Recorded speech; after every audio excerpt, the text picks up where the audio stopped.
wallet doesn't track a balance, it tracks individual coins called UTXOs. Think of them like physical coins in your pocket. I have loaded a picture which describes our wallet's coins, who we are paying, and the fee rate. Now let's click on the build PBST. So the tool picks the right coins and builds the transaction. These cards here show the total input coming in, the payment going out, the fee paid to the miners, and the transaction size in virtual bytes, because miners charge by the byte, not by the amount.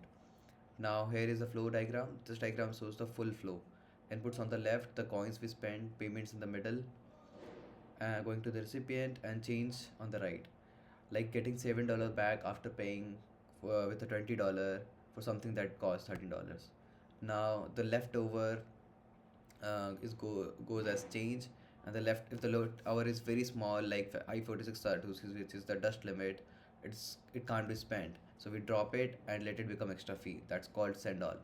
Now here are the exact coins selected. The tool chose the largest coins first to minimize the count and keep the transaction small. Now, payments outputs go to the recipient. The change output in purple here comes back to us. Now, here we can see some transaction flags. Now, RBF replaced by fee marks every input with a sequence number that tells the sender replace this transaction with a higher fee version if it gets stuck. That is what the end sequence signals. Now, lock time prevents the transaction from being mined before a certain block height or Unix time stamp is reached.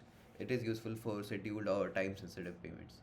Now, we have a warning panel here which flags anything worth knowing, RBF signaling, send all, dust change, or anything usually a high or surprises. So, now finally, we have PBHT down here, a partially signed Bitcoin transaction. It's the unsigned transaction bundled with the input metadata, so hardware wallet can verify